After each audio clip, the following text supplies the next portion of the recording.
Bismillahirrahmanirrahim. Wa kharraja dan telah meriwayatkan At-Tirmidzi Imam Tirmidzi wa Ibnu Majah min hadits Rahib bin Janah an Mujahidin an Ibnu Abbas radhiyallahu anhuma qala beliau telah berkata qala telah bersabda Rasulullah sallallahu alaihi wasallam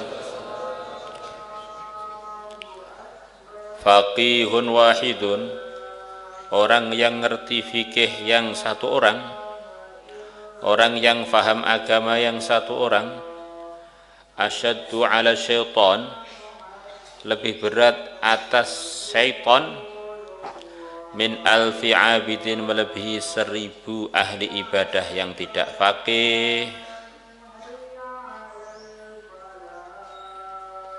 Di dalam dunia manusia, bahkan dalam dunia selain manusia, dunia makhluk, itu ada sentral atau pimpinan-pimpinan atau ada pusat. Kalau kita melihat rumahnya lebah itu juga ada pusatnya, ada pusat pemerintahannya. Itu namanya tempatnya Ratunya Tawon itu. Peredaran rumahnya lebah itu pengaturannya dari tempatnya Ratu Tawon itu. Nanti kalau kita pergi ke tempatnya kuda-kuda liar di daerah Wanya Sumba di Indonesia, ada sekian puluh ribu kuda diliarkan. Maka kuda itu ada kelompok-kelompok dan kelompoknya itu ada amirnya, ada pimpinannya. Nah, pimpinannya itu biasanya punya tanda khusus, memang ini layak untuk jadi pimpinan. Biasanya tandanya itu ada usran. Usran itu bulu yang seperti pusar yang ada di kepalanya manusia. Jadi kalau kuda itu di kepalanya ada, di badannya ada. Yang usrannya biasanya usran Satrio Pinayungan. Ini usran yang di daerah bagian kaki belakang, atasnya pinggangnya itu kiri kanan sejajar, ada usran sejajar. Ini termasuk kuda yang sangat jarang. Biasanya kalau di alam liar ini selalu jadi raja. Kebetulan di sana tempat peternakan kuda ada satu. Saya namakan Satrio karena sesuai dengan usrannya. Satrio Pinayungan. Maka di kalangan manusia ini juga ada pimpinan. Pimpinan kebaikan adalah orang-orang suci, para anbiya. Ilmuwan tertinggi yang ilmunya enggak mungkin salah karena yang membimbing langsung Tuhannya yaitu Allah. Kemudian pimpinan ini tentu saja punya bawahan-bawahan. Jadi antara cabang dari kepemimpinan yang dipimpin oleh para anbiya itu muncul ahli ibadah, muncul ahli puasa, muncul ahli berjuang, muncul ini, muncul itu. Jadi ibadah itu sangat bagus, tapi dibandingkan pusat, ibadah itu hanya cabang.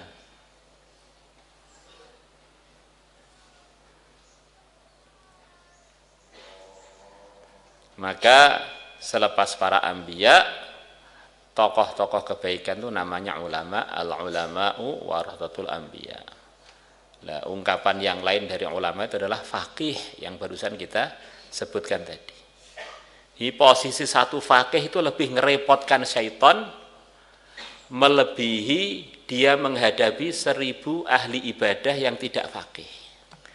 Karena satu orang yang faqih ini bisa jadi asbab kebaikan bukan hanya untuk memunculkan abid, bisa memunculkan abid, bisa memunculkan zakir, bisa memunculkan mujahid, bisa memunculkan al-mutasaddiqun, bisa munculkan segala macam kelompok kebaikan. Coba kita lihat Ahlus Sunnah wal Jamaah yang telah mendominasi umat Muhammad. Pimpinannya adalah A'immah Madzhabul Arba'ah. Dengan sebab beliau, hampir 2 miliar orang Islam mengenal kebaikan, mengenal iman yang benar, mengenal ahkam yang benar.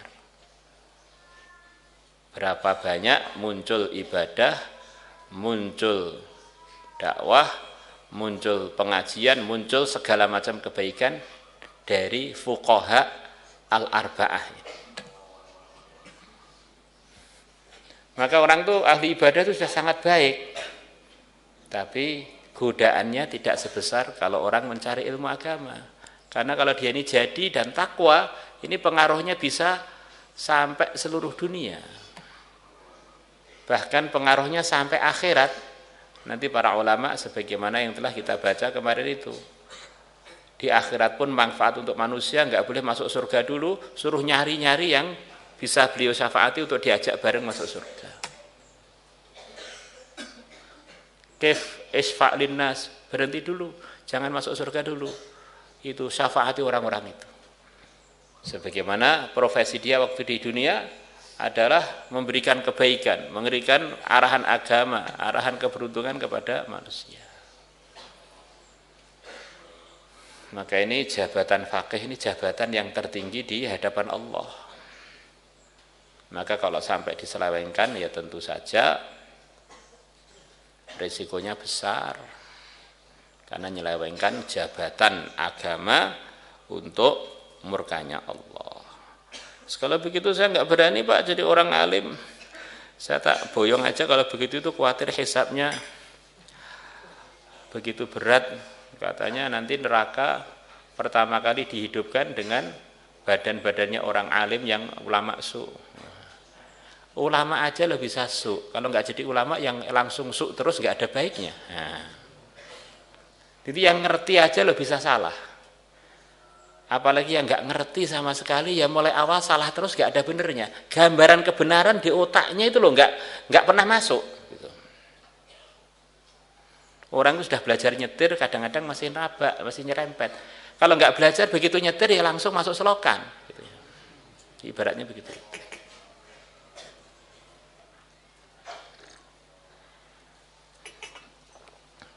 Maka kita ini dalam belajar itu harus sungguh-sungguh. Sampai dalam Al-Quran, kalau orang itu sudah belajar, kalau para orang Islam sudah berbagai macam kesibukannya, termasuk kesibukan berjuang fisabilillah, maka langsung ada perintah dari Allah, tidak boleh semuanya khurut, harus ada yang konsentrasi ngaji, supaya jadi penerang bagi kaumnya, penjelas, pemberitahu peringatan-peringatan agama kepada kaumnya. Jadi orang yang sedang ngaji memang tertibnya nggak boleh khurut. Yang nggak boleh kan langsung Gusti Allah.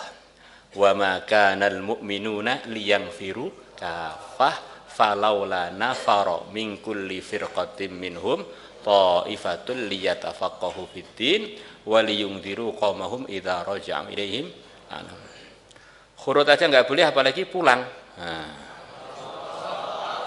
Selepas selesai ngajinya, selesai kurikulumnya, baru ini boleh. Ini yang nggak boleh kan bukan saya loh, Gusti Allah. La ilaha illallah. Wa kharajat Daruqutni wal Baihaqi bi isnadihi ma'an Abi Hurairah. Maka tertibnya saya lihat begitu itu. Orang dunia aja sedang belajar dunia, kalau nggak liburan tidak boleh ikut program-program ahli masjid itu. Apalagi orang yang 24 jam sudah dalam agama, bahkan dalam puncak yaitu dalam lembaga keilmuan. Qala Rasulullah sallallahu alaihi wasallam. Maka lihat ini. Ma'ubidallah, tidak disembah Allah bisyai'in dengan suatu amalan pun afdhala yang lebih utama min fiqhin fiddin, melebihi paham dalam urusan agama. Jadi ini penghambaan yang tertinggi kepada Allah. Kalau orang itu ngerti apa yang dimurkai Allah untuk ditinggal, apa yang disenangi Allah, diwajibkan oleh Allah untuk dikerjakan dengan sempurna, apa yang disunahkan dan dicontohkan oleh Rasulullah tidak sampai hukum kewajiban, bagaimana bisa dilaksanakan dengan sebaik-baiknya untuk menambal kekurangan-kekurangan fardu-fardu yang telah diwajibkan kepada hamba. Maka ingat-ingat ini. Ma'ubidallahu bisyai'in afdhala min fiqhin fiddin. Tidak disembah Allah dengan sesuatu pun yang lebih utama melebihi faham dalam urusan agama. Ini jangan terus berarti wah saya tak ngaji fikih, ngaji agama, nggak usah melakukan amal-amal sunnah karena ini ibadah tertinggi selepas rukun iman, rukun Islam. Orang yang tidak mengamalkan amal-amal sunnah itu di antara risikonya tergoda setan, akhirnya maksiat. Masalahnya itu. Orang nggak akhirian pagi petang ada santri putri lewat, bokongnya dilihat terus. Matanya itu seperti kesedot ke arah situ. Oh, ini saya ini mau belajar fikih, ngamalkan ngaji ngasar, tidak ada ibadah yang lebih tinggi, lebih utama melebihi memahami agama. Iya, termasuk paham agama itu adalah ngerti kalau amal-amal sunnah nggak dijaga, nanti ujung-ujungnya sarungnya kena tsunami. Matanya kena kena nafsu. Akhirnya kita ini didominasi nafsu, di casingnya pelajar agama atau pengajar agama kan ngeri kan. Padahal ini predator.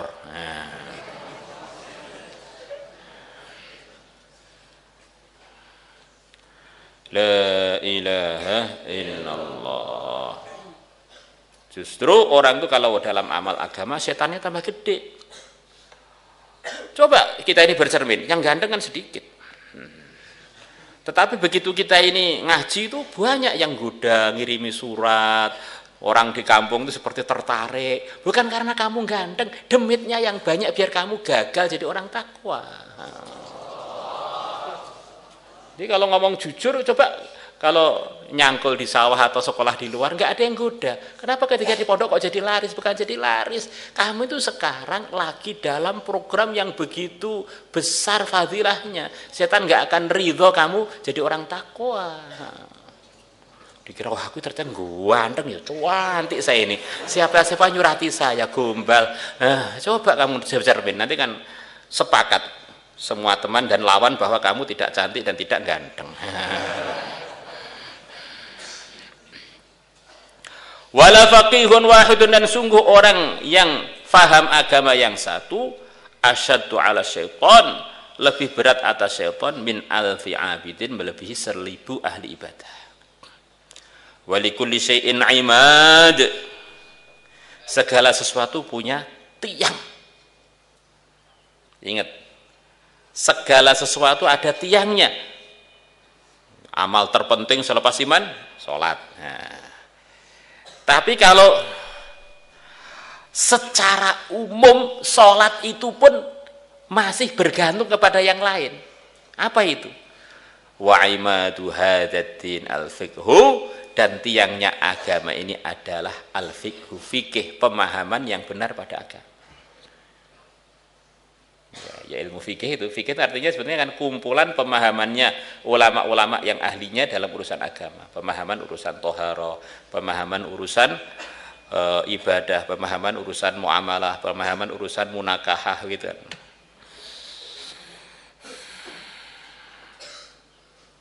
Itu hadisnya as-salatu imaduddin, ya salatu imaduddin, faman aqamaha faqad aqamatin wa man tarakaha faqad hadamatin. Itu tidak bisa menjadi kenyataan tanpa orang mempraktekkan fiqh.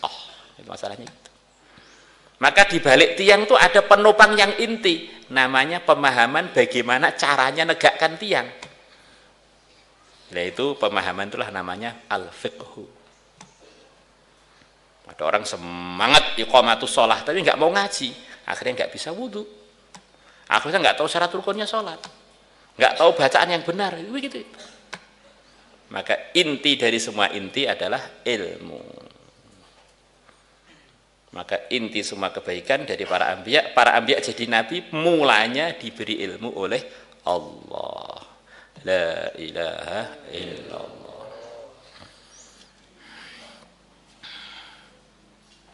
Maka itulah yang kata banyak ulama, kalau orang itu asalkan niatnya baik, hatinya lurus, itu baru dia usaha mencari ilmu sudah pahala kan, baru dia paham satu ilmu itu sudah ngamalkan. Karena amal itu ada amal berupa pemahaman, ada praktek pemahaman. Jadi orang itu ngaji di kelas begitu paham, itu sudah mengamalkan agama. Bahkan itu adalah pengamalan yang asas, karena dari pemahaman yang benar tadi akhirnya muncul amalan yang benar. Maka dari situ kalau asalkan orang itu takwa, nggak ada ilmu, nggak manfaat itu nggak ada. Karena baru memahami tok itu sudah merupakan asas dari semua kebenaran. Kalau orang hatinya rusak beda lagi, diajar siapa aja kan tetap rusak kan ya. Seperti para munafikin juga ngaji pada Nabi tapi hatinya nggak percaya, beda lagi.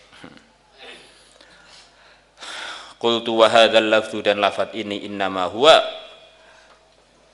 sesungguhnya lafaz ini mahfuzun, dihafalkan min qauli Zuhri, dari perkataan Imam Zuhri. Menurut analisanya Hafidz Dimyati, kata-kata yang bentuknya seperti ini adalah dari perkataan Imam Zuhri menurut beliau. Wallahu a'lam.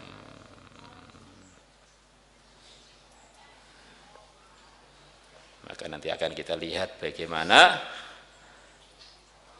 dari Ibnu Mas'ud radhiyallahu anhu, Abdullah bin Mas'ud, ini kita loncati aja yang fasalnya, bahwa nanti orang-orang yang berjuang fisabilillah sampai wafat fisabilillah, begitu mereka di akhirat sana, mereka sebelum masuk surga, kalau masuk surga itu bukan tempatnya menyesal kan ya, semua cerita-cerita menyesal itu sebelum masuk surga. Kalau masuk surga masih menyesal, ya apa gunanya surga ya.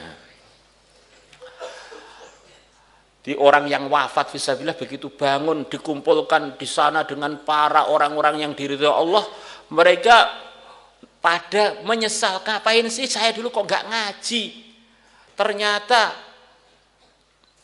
posisinya para ulama itu tidak ada bandingannya, ketinggiannya dengan para syuhada. Syuhada dibandingkan mereka dengan tintanya saja kita kalah. Karena kita ini bisa berjuang fisabilillah sebab tulisan-tulisannya para ulama itu. Tulisannya aja sudah ngalahkan fadilahnya wafat fisabilillah, bukan khurut loh. Khurut sampai mati. Nah, bukan khurut hanya bawa kompor ya, Masya Allah. Ini, Masya Allah. Ya kita baca ya, biar waktunya cukup. Wa an Abdullah bin Mas'ud radhiyallahu anhu qala, ini ada wasiat khusus dari Nabi supaya orang-orang selepas sahabat memahami posisi sahabat, bahwa beliau adalah pimpinan-pimpinan hidayah, ikut siapapun dari beliau-beliaunya pasti akan dapat hidayah. Ini wasiat pertama umum. Kemudian wasiat kedua khusus yang berkenaan dengan sahabat Abu Bakar, sahabat Umar. Nanti kalau saya wafat, ikutilah Abu Bakar kemudian Umar. Kemudian ada wasiat khusus lagi mengenai Abdullah bin Mas'ud. Apa yang dinasihatkan oleh Abdullah bin Mas'ud kepada kalian umat Muhammad, terimalah, praktekkanlah, laksanakanlah. Yang pertama, ashabi kan nujum bi ayyihi muqtadaitum ihtadaitum. Yang kedua, iktadu bil ladaini ba'di Abi Bakrin thumma Umar au kama jaa fil hadits. Kemudian yang ketiga, wa ma ahida alaikum Ibnu Mas'udin faqbalu. Itu kurang lebih yang telah diartikan barusan. Ya, ini sahabat khusus, ada perintah khusus dari Nabi, nasihatnya Ibnu Mas'ud kamu perhatikan, kamu laksanakan. Qal, beliau mengatakan alaikum bil ilmi, selalulah kalian untuk tidak berpisah dengan ilmu. Di alaikum dengan print lafadz selepasnya maksudnya jangan berpisah, bukan sekedar ngaji yo terus, Alaikum bil ilmi, ngaji terus. Alaikum bisunnati, pegang terus sunnahku. Fawalladzi nafsi biyadihi, demi zat yang diriku dalam kekuasaannya, layawaddanna, sungguh-sungguh akan begitu senang rijalun, sekian banyak orang, kutilu yang mereka dibunuh fisabilillah dalam memperjuangkan agama Allah, syuhada'a, mereka adalah para orang-orang yang mati syahid, ayyab'athahumullahu ulama, untuk Allah membangkitkan mereka dari kuburan dalam kondisi sebagai para ulama. Nyesel hanya sekedar jadi syahid tapi nggak sempat ngaji. Ini beda dengan syahid yang alim ya. Lima yarona min karomatihim, karena mereka melihat min karomatihim, kemuliaannya para ulama. Wa inna ahadan lam yulad aliman, dan sesungguhnya seseorang tidak dilahirkan sebagai orang yang alim. Wa innamal ilmu bitta'allumi, dan sesungguhnya ilmu dihasilkan dengan usaha belajar. Semuanya niat sungguh-sungguh? Insyaallah. Salatullah salamullah ala taha rasulillah. Salatullah salamullah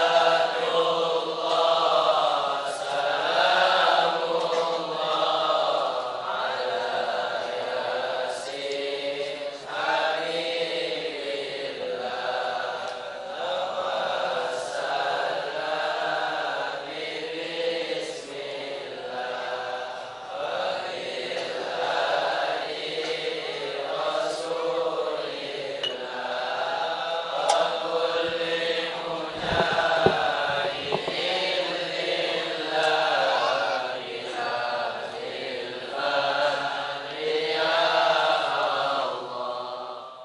Bismillahirrahmanirrahim.